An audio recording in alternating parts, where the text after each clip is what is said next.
21st, get the X1 Triple Play for only $89.99 a month for 2 full years. Plus, get X1 DVR service free for a year. Only Xfinity offers the cloud-based X1 DVR. Download and watch or stream your recordings from anywhere. There's never been a better time to get the X1 Triple Play for only $89.99 a month for 2 full years. Plus, get X1 DVR service free for a year. Or ask how to get $500 back.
Sound check, 1, 2. Everybody getting me? 1, 2, 3, 4, 5, 6, 7, 8. You expect me to count to 15? I don't know if I go that high. 10, 11, 12, 13, 14, 15. Everybody okay? Hold on. Keep going. Can you go again? You all right? Okay. Got a level? Everybody?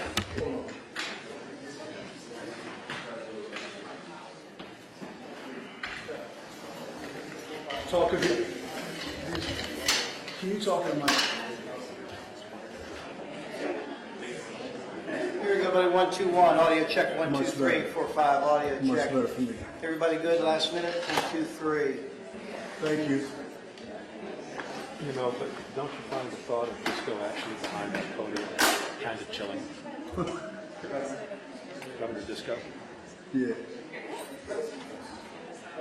Governor Disco. The only thing good about Governor Disco would be the alternate stream.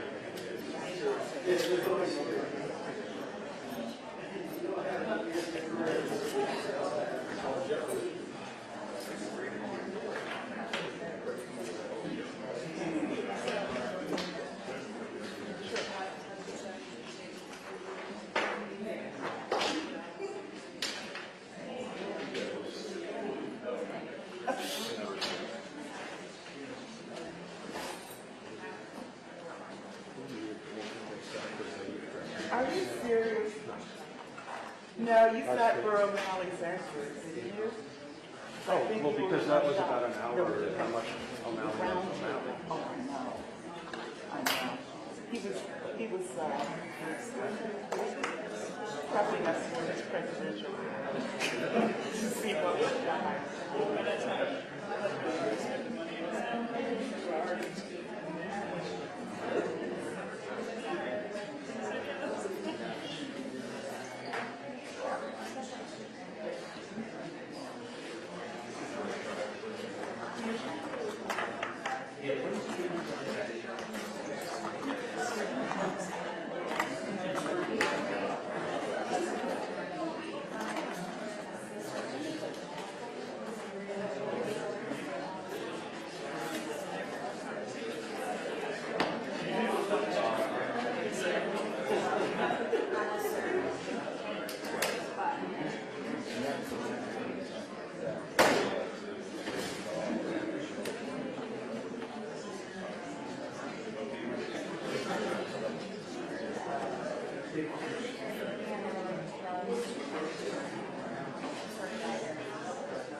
So are we leaving now, Debbie?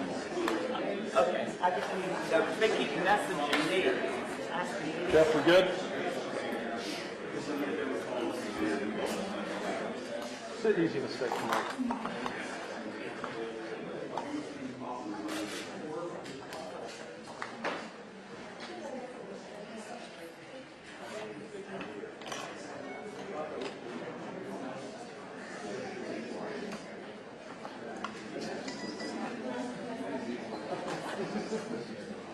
Interesting. Nobody wants the Book of Mormon tickets at the Kennedy Center. All the Nats tickets go in a hurry, don't they?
This working? All right.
Please sit down. Thank you.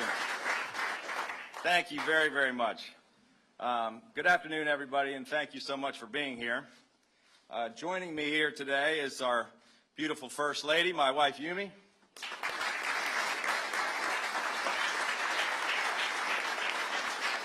I've got my daughters, Kim and Jamie, and let's give them. My son-in-laws, or is it sons-in-law? I don't know how you say that. Ben and Lewis, and our beautiful granddaughter, Daniela.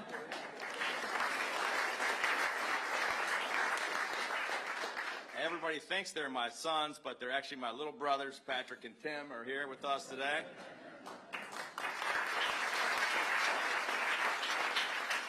And, of course, Lieutenant Governor Rutherford and our Chief of Staff, Craig Williams.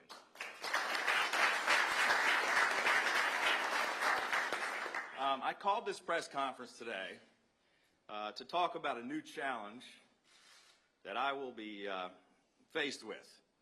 It's a personal one that will require me to, once again, be an underdog and a fighter, which is something I think I'm known for.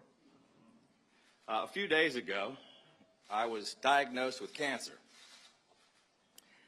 It's an aggressive B-cell non-Hodgkin's lymphoma, to be specific, and it's a cancer of the lymph nodes. The truth is that I've learned over the past few days that this cancer is very advanced and very aggressive.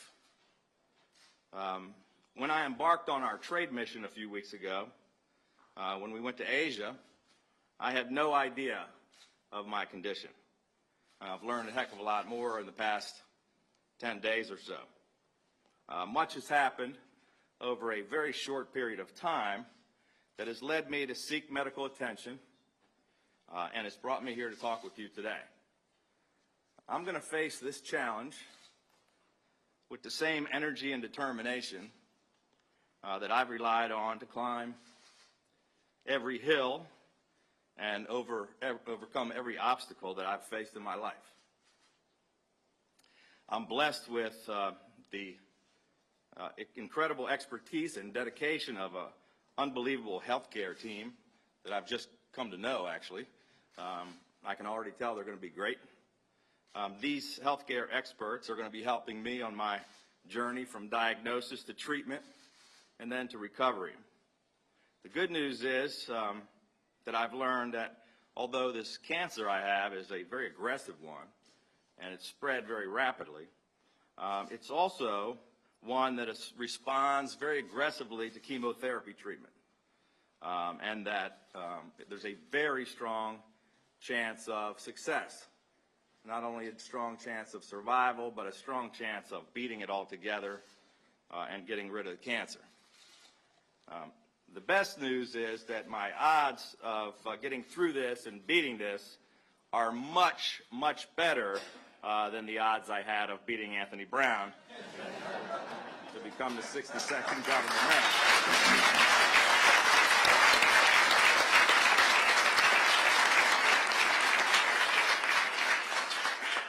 The odds are better than finally doing away with the rain tax mandate. The odds are better than delivering tax relief for the families of Maryland. Better than the odds of passing a budget that doesn't include tax hikes and reins in state spending. Better than the odds of negotiating enhanced PMT regulations with both the agricultural community and the environmental community to help save our bay. Better than the odds of reducing tolls for the first time in 50 years.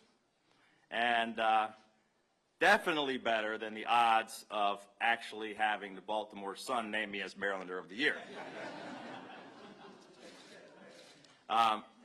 This latest challenge will require my attention and focus while balancing the demands of being the best public servant that I can be. Fortunately, I'm blessed with an incredible family, a loving spouse, along with 3 wonderful daughters and a strong extended family. And an incredible number of devoted friends. I'm also fortunate to have a good friend and a wise and steady partner in government, that's Lieutenant Governor Boyd Rutherford, and a great Chief of Staff in Craig Williams, and what I think is the best cabinet and the best governor's staff in the history of the state of Maryland. And we've got all of them to back us up and help make sure we're keeping things running here at work when I'm tied up with some treatment. So cancer, regardless of what type it is a disease that has touched every one of us in this room through family or friends or loved ones. It's my hope that being candid and transparent about my battle that I'll be able to help raise awareness that could ultimately benefit others. This weekend, like the rest of Maryland, my family celebrated Father's Day. For me, even though I had some really tough news to deliver to them, it was a special and heartfelt time to be with family, with the First Lady, our daughters, and with my dad, Larry Hogan Sr., my role model. In the midst of this struggle, I was reminded once again of how truly blessed and how truly lucky I am. As I climb this hill, I remain comforted by my abiding faith that the Lord continues to bless me and will be by my side with every step, granting me the strength to defeat this disease and the wisdom and the judgment to be the public servant, public steward that I was elected to be. Over the coming months, I'll be receiving multiple very aggressive chemotherapy treatments. Most likely I'm going to lose my hair. You won't have these beautiful gray locks. I may trim down a little bit, but I won't stop working to change Maryland for the better. I'll be working hard and making the decisions that the people of this state elected me to make. The fact is that I'm just like the more than 70,000 people diagnosed with lymphoma every single year who fight it, beat it, and continue doing their jobs at the same time. With my faith, my family, and my friends, I know that I won't just beat this disease, but that I'll be a better and stronger person and governor when we get to the other side of it. So I thank you for being here, and I'd be happy to answer anybody's questions. Governor, channeling Reagan here, are your doctors Republicans? That's a great question, and I asked the same question the other day, joking. You know, this has all come up pretty quickly, and just last week, it was a shocking news to me, but I had gotten these MRIs that showed this cancer kind of spread throughout my body. I had 3 different doctors who I just met for the first time that day, and they spent a couple of hours with me, and I said that to them, and the guy said, "We're all huge fans, Governor. We think you're doing a great job." They wouldn't tell me if they were Republicans or Democrats, but they did say they were supporters anyway. But that doesn't really matter to me. I just know I'm trying to get the best help we can get. I've got a tremendous group of the best professionals we can find, and they seem to have a good idea of a plan of attack, and we're going to aggressively go after it. How are you feeling now, Governor? How are you feeling? You know, I actually feel pretty good. Although I've been having procedures every day. You know, there was a story in the Post on Saturday saying I was under the weather, not feeling well, and they thought maybe I caught a bug on my trip. Actually, I've been feeling fine. And I did about half of my schedule over the past 2 weeks, but I missed things because they were sending me for required things. I had to go do a CAT scan, a PET scan, an MRI. I had A minor surgery last week. They did a biopsy and removed the lymph node from under my arm, so they had to put me to sleep, and it was, you know, it wasn't a big deal. But today I had a bone marrow thing where they actually stuck a 12-inch thing into my hip and cored out some bone marrow. So that hurt a little bit. And I'm actually taking some painkillers. And the doctor said, I wouldn't advise you to make any serious decisions, or I think you'll just rest up and stay home. And I go, well, I'm doing a press conference at 4 o'clock. And they go, that's a really bad idea. But I'm feeling pretty good. I mean, this stuff is, you know, it's kind of spread. I've got a lot of them in my abdomen. It's pressing up against my spinal column. It's difficult to eat because I'm kind of full with, but I'm not terribly sick. You know, it's just something I've got to go after before it gets worse. Governor, could you, for people who are anxious about this illness and not familiar with it, could you characterize how you became aware of this? Yeah. Some of the symptoms were? Yeah, well, it was very strange, and I think this is typical of this particular disease. It just sneaks up on you. You don't have a lot of symptoms ahead of time. I'll tell you my story as succinctly as possible. Had no symptoms whatsoever. Felt great. We were on a trade mission. We did 50 or 60 meetings in 3 countries in 12 days. I mean, I was working 15 hours a day. We were on a 12-hour flight with a 12-hour time difference, and people couldn't believe the energy I had. I didn't feel sick at all. But the day before we left, I was shaving, and I felt a big lump in my neck. Didn't hurt at all. It's like a golf ball here. You can probably see it. And I was like, that's a very strange thing, some kind of a cyst or a bump or something. So I went to see my primary care physician when I got back. Primary care physician sent me to get an ultrasound, who then sent me to an ENT guy, ear, nose, and throat doctor, who said, I want you to get some MRIs and some CAT scans, which they did. And then they found 12 more of these things in my neck and chest and said, we want to do a full MRI. They found 20 or 30 more in my core area and my groin area, and you know, it was one test after another after another. It was like peeling an onion. Let's send you for this test. Oh, that's bad. Let's send you for this test. That doesn't look so good. Let's send you for this test. It's even worse than we thought. But I didn't really have any symptoms. I saw one thing pop out. I had a little bit of pain in my back, which I thought was like a pulled muscle. It turns out it was a tumor pressing up against or still is, pressing up against my nerves, and that was causing the pain. But, you know, I still feel good. I got energy, and other than I don't have much of an appetite, I'm not tired, and I'm not in terrible pain.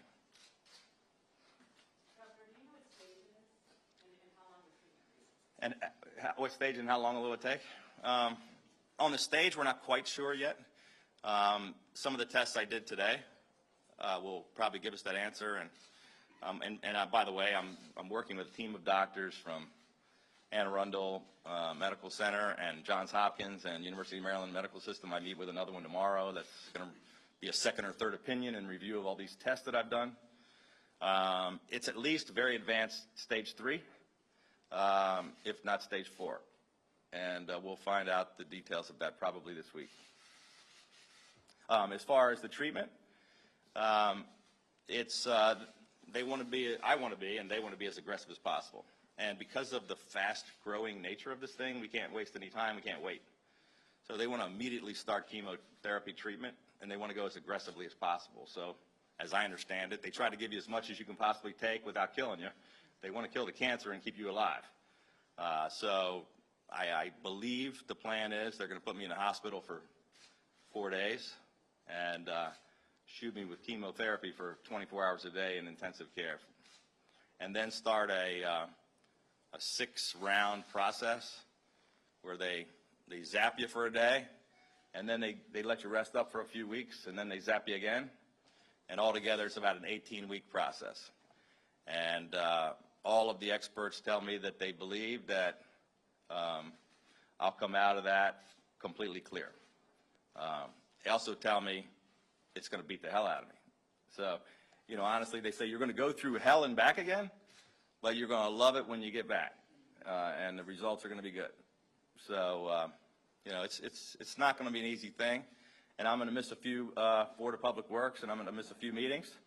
But I'm still going to be constantly involved. I mean, there's probably 2-3 days every week, every month or every 3 weeks that I'm not going to be feeling so well, probably, and we'll see how that goes. But the rest of the time, I'll be working. Anybody else? Yeah. How will the Lieutenant Governor's role change? Well, the Lieutenant Governor, the role has changed ever since he's been elected Lieutenant Governor, and we keep piling more and more work on him. I think he's got more responsibility now than any Lieutenant Governor in history, but I think,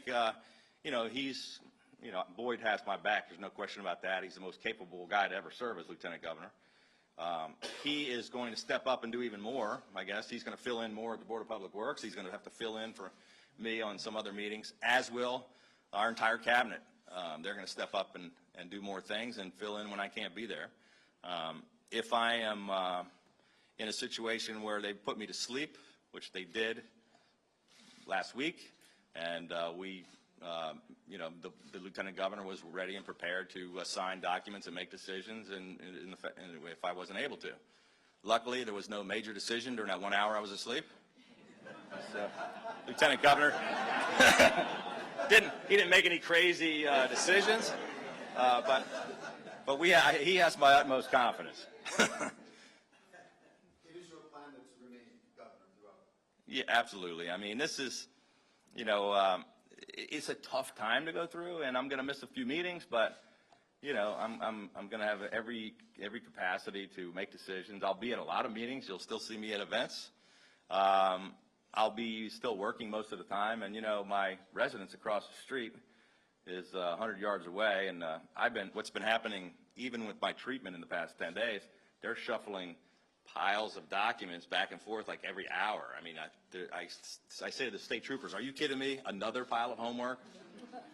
So I'm making decisions and getting things done even when I'm not here. But I don't see any reason why we're not going to keep, look, some people think I'm crazy the kind of hours I put in. I'm a workaholic, and people around here know it. We work people to death. We go 7 days a week, 12 hours a day, 15 hours a day. I would venture to say, some people have said we got more done in 5 months, which, by the way, today is 5 months since I've been governor. We got quite a few things done.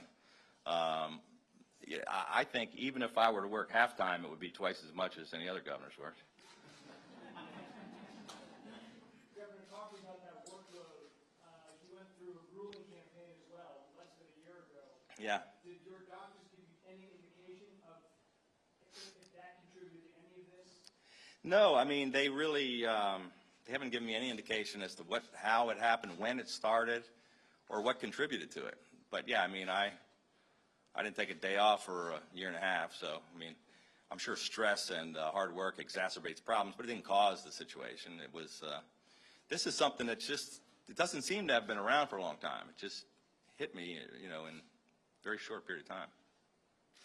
Governor, we're all obviously concerned about you personally, but I think it's fair to say as this unfolds, there'll be some commentary about access to health care and other things like that. Yeah. I just wonder if you might want to offer some thoughts right now about the value of access to health care and how this might reflect on that larger debate in our country and our state. Well, I mean, on the pain medications I'm on today, I'm probably not going to get into a detailed debate about the entire healthcare system, but I mean, access to healthcare is critically important. I'm lucky enough to have access to the best healthcare, and not everybody is, and it's an issue that we've got our great health secretary here with us today, and we're making tremendous progress, and it's an issue we're still waiting to hear, what happens nationwide with respect to healthcare and how we're going to provide it. But I would hate to be someone without access to health care, without access to insurance, to get the kind of news that I got last week. Last question. Are there any circumstances under which you could see the Lieutenant Governor taking over for you long term? I mean, is there a threshold you feel like, or any circumstances where you feel like this is the point where I would want him to take over for a long period of time? I mean, if I died, I would say he probably is going to take over. I mean, it's hard to foresee unless I'm completely incapacitated and, unconscious and unable to make decisions. Then I'm sure that would take place. But I don't foresee that happening. Thank you. Thank you. Thanks,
That's what I'm checking.